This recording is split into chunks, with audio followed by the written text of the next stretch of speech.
And hello, Angelites. I'll go for a little walk. Okay, Pop, sounds good. This is Angel Terri.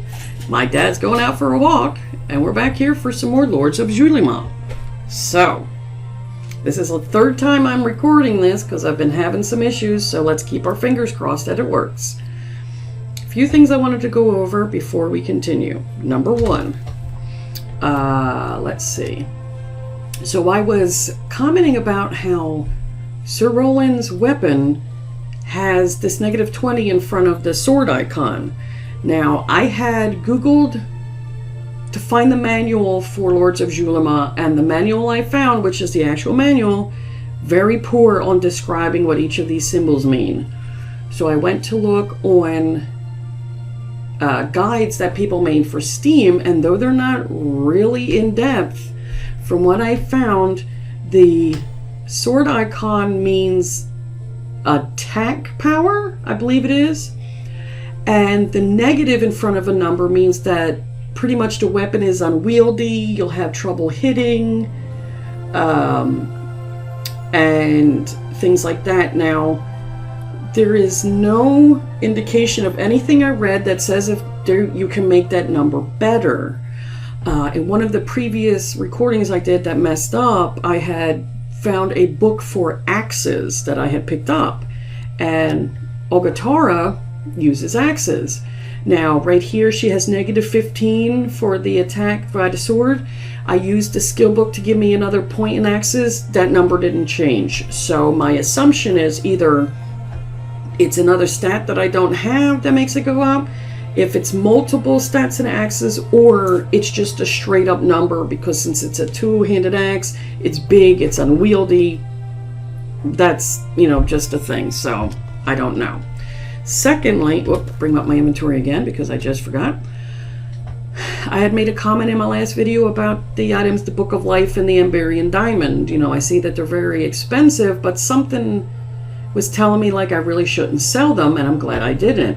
Because I had Googled the Book of Life, and apparently we give it to the Alnate altar in Serentia for some reason.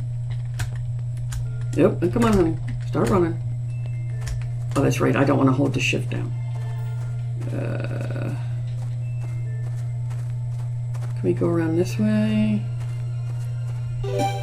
Nope, that's the Golden Forest. We don't want to be there right now. Silly goobers. We will be going there shortly, but not right now. Oh, the path's up here. Okay. And then I think I go up this way. There we go. So what we're going to do is we're going to offer an item. Ouch, that music is freaking loud in my ear. We're going to give him the Book of Life. And then go deaf. The deity is pleased with your tribute and grants you an eternal blessing. So what we received is Alnate's blessing increases maximum power points by 10, which is permanent. So we're going to save the game. As you can see, it's a lot of saves.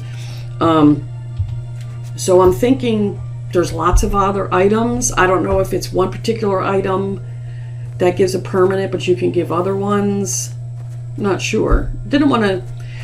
I'm trying not to completely spoil myself, but those two items, the Book of Life and that diamond, that's been sitting in my inventory for a while, and I really didn't know what to do with them, but I just didn't want to sell them either. Okay, so as I had mentioned before, that we're going to go to do the Golden Forest, because if you look on my map, we pretty much finished the whole of Velagarn. And I was thinking, should we go up to one of these other areas? But I'm like, but we haven't finished looking around here. So, this here, the Golden Woods. Welcome to the most beautiful forest in Xulima. Now, gotta do this again. I just, don't you hate it when you do something and then it gets messed up and then you gotta just start all over again? Well, the key to this forest is, because the issue is you could fall asleep if you go the wrong way. The key is when you talk to, I believe, the trainer in Velagarn, he tells you, he gives you a hint that the flowers make you fall asleep. Now you think, you're like, well, there's flowers all over the ground. Ah, but that's not the flowers we want. Let me slow down a bit so I don't accidentally walk into them. What they're talking about is these flowers. Nope, not those ones. Hold on a second, everybody. I know what I'm talking about. Hang on. What they're talking about is these flowers, because if you walk in them, see, walking through the forest, you begin to feel intoxicated by the golden light and the sweet aroma of the trees. Gradually, you start to feel yourself slipping into a deep sleep. You struggle to stay awake, but soon fall into the soft grass and allow yourself to be carried away by the beautiful dream of the golden woods. My dad's going to play ego. The sweet dreams begin to dissipate, and you wake at the entrance to the golden woods. How did you get here? You search your mind, but you have no recollection of how you arrived at the entrance to the woods. So that's what happens every time you step in the wrong spot. Essentially where there's those tall... was something turned on and all of a sudden now, like, oops, wrong button. But yeah, so we want to make sure we step not... See, we don't want to go that way. Remember, those are herbs. You can step on those. All right, not that way.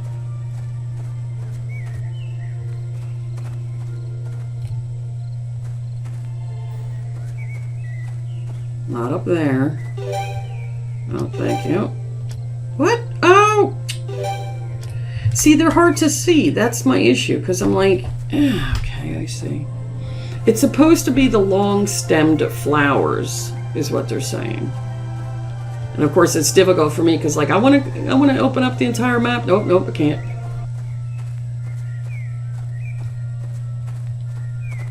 I can't go down. Can't go there. Nope, can't go there. I did get a book somewhere in here. I'm trying to see if I can find it. Get it without getting knocked asleep. Oh, hello. Yoink. Up. Oh, instead of a book, it gives me these stupid gloves. Oh, fiddle-dee-dee. Oh, well, I got the... When I had done the recording before, I got the Book of Axes from there. That's okay. It happens.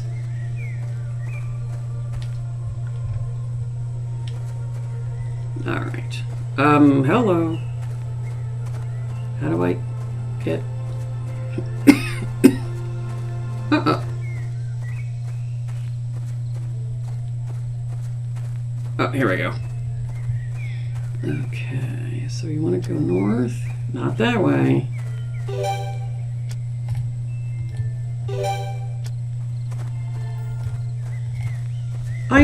Alright, I'm not seeing those for some reason. I have trouble sometimes with browns and greens on top of each other, so I'm definitely...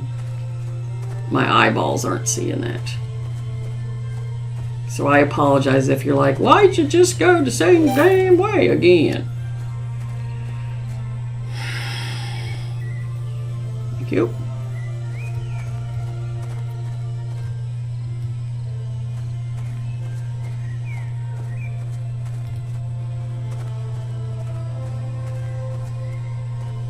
Because that's why I have trouble seeing greens and browns.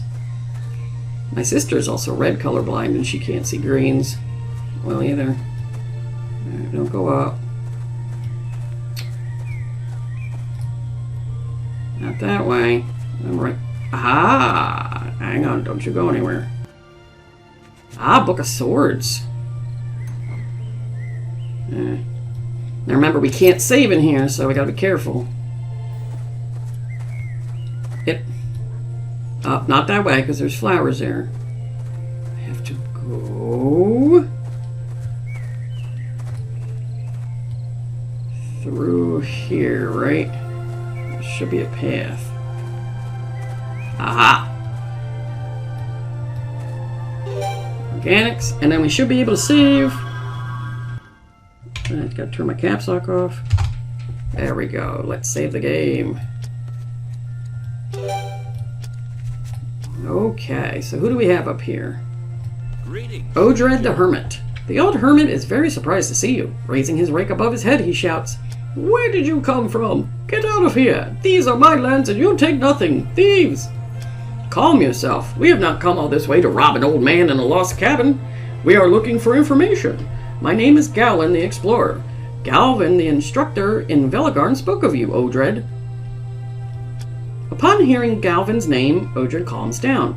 Galvin, eh? It's been years since I've seen him, since my exile. So, what is it that you want to know about? I've said too much in the past. They said I was crazy. I was threatened and persecuted. And I know that Prince Nengorth sent assassins to find me. Curse him. Well, what is it you know? What could be so serious that the prince would want you dead? You'll never believe me. Just like the rest, none of you can see past your own noses. Try me. I have lived through experiences that would be difficult for others to believe. I doubt your story could be stranger than mine. I mean, I'd go asleep and then this big god came down and gave me this amulet and stuff. Odred seems unwilling to confide in you. You decide to trust him and tell him about your dreams. You describe how Golod has entrusted you with a mission to cleanse the divine temples. Upon hearing this, Odred finally seems willing to trust and help you. Then it is true. The Lord of Xulima also appeared in my dreams and told me that his heralds would arrive from across the great ocean to bring peace once more to Xulima. Then help me, Odred. Tell me what you know. Very well. It happened over 20 years ago, but I remember it clearly as it was if it was yesterday. Now everybody do that thing with the hands like they did in Wayne's World. It was by chance, during my travels to Nagira, that I strayed under the perpetual mists that give Nagira its fame. Then, as if pushed by an unnatural wind, the mists before me parted, and I was given an unobstructed view of the forest in front of me. There I saw. Who? Or what? There were 8 figures, all larger than the largest men I have ever seen. They wore black armor that covered their bodies and faces. They seemed to absorb the light around them, which created a sort of halo of darkness. I was paralyzed with terror. I wanted to flee, but I was frozen there with fear. I may have even slightly pooped myself, immobile, observing that terrible scene. Well, what happened then? I pooped myself. From the surrounding shadows emerged 4 imperious-looking men. They approached the other 8 figures. I saw that the 4 wore silver crowns upon their heads. The princes. Yes, the 4 sons of the late King Arthurian. The oldest of them, Ovengel. So what do you guys think? Do you think it's Ovengel or Ovengel? Ovengel stepped forward and said, "Greetings, powerful heralds of Numbria. My brothers and I, the heirs to the kingdom of Arthurian, await the orders of the Guardian of Souls." The Guardian of Souls? Yule, the Lord of Darkness, allied with the princes? Yes, I will never forget those words. Then 4 of the children of darkness approached the princes and gave them each a key. I keep wanting to say princesses for some reason. Pardon me. The keys were very large and shined with the brilliance and power of a god. Ovengel, that's what he's going to be known as, Ovengel from now on. Then said, "We will guard this legacy with our lives. You will not be disturbed within the walls of the temples." The keys to the divine temples in the care of the impious princes. There is no mortal way to enter the temples without the divine keys. Whatever is happening there cannot be stopped while the keys are in the possession of the princes. Alright, so I have to get all the keys in order to stop whatever's happening to the desecration of the temples. Finally, I'm starting to understand. The children of Yule have taken over the sacred temples and from within have found some way to support Yule in his battle. The temples were sealed and the keys were given to the most powerful allies who could be found. Well, what I don't understand is why the princes would serve their cause. What could they be offering the princes? Their great ambition has led them to betray their own race. Usually it's like greed, power, popularity, fame, that kind of stuff. In any case, there are 8 temples. Where are the other 4 keys? I don't know. The 4 heralds who had not moved during the exchange went in different directions in the end. I do not know where they were going, but I suspect they left for distant lands. Okay, according to the hermit, 8 heralds of Yule have established themselves in the divine temples, and from within, they are aiding the Guardian of Souls in his war against the other lords of Xulima. The divine temples are sealed and can only be opened by special keys that were created by the gods. The impious princes guard 4 of the 8 keys, but I do not yet know the locations of the others. Because as far as we know from the overhead map that we get, there may be even more lands that we don't know about yet. Prince Nengorth of Nabros will be the first to answer for the alliance of the heirs of Arthurian with the herds of Yule. I will worry about them later. Now the princes will give me their keys, whether they are willing or not. Nengorth will be the first to fall. Odred cannot believe what you are saying. You and your group intend to challenge the princes and the terrible heralds of Yule? Don't be an idiot. You must hide like me and pray that the battle will end and the world will survive and you don't poo yourself. We will not hide, Odred. I will complete my mission or die in the attempt. Tell me, what good will hiding be if the world ends? Well, you get a really good hiding spot if that happens. The battle swings in Yule's favor, that much Golot has revealed to me. There could be no advantage in hiding. Whoops, pardon me. There's a couple of my alarms going off. Though not convinced, Odred offers you food and a place to rest in his house. You soon go to sleep, where once again the Lord of Xulima awaits you in your dreams. There, deep in sleep, I felt my mind separate from my body and ascend once more to the firmament. Galvin, hear the voice of Golod, the architect, the master of dreams and constructor of matter. Your mission will fail without divine help. Use the powers of our creations, once coveted by mortals, now forgotten in the towers of sorcery. Gather the divine artifacts. Let the world behold their wonders once again. The voice faded, and I awoke drenched in sweat. Each dream seemed to consume my being a little more, even as they brought me closer to the powerful god of matter and dreams. Maybe he has to take a little bit of Galet's soul or something to do the, to be able to connect to him. To do the dreams, yeah. The next morning we awoke feeling as if we had not rested at all. Fortunately, old Odred prepared a delicious breakfast that greatly helped us regain our energy. Odred, my friend, Golot once again spoke to me in my dreams. He told me of divine artifacts that are hidden in the towers of sorcery, and said that they are essential to the completion of my quest. The artifacts? I only know what is said in legends and stories. Many have died searching for them. It is said that the towers of sorcery are cursed. They are dark, enchanted places, said to be full of talking skulls who laugh at those who have perished there. And where are these towers? I know there are 4 spread throughout the continent. The Tower of Melancholy is located near Velagarn. As for the others, I do not know where they stand.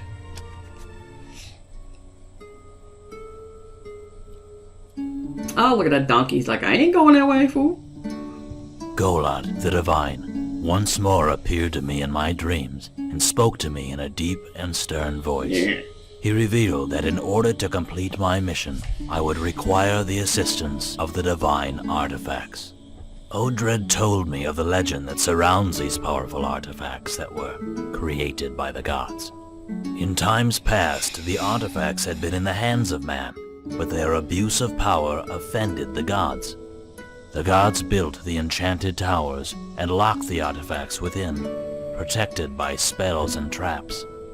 Only a noble soul would be able to recover them, and, until now, nobody has been able to do so.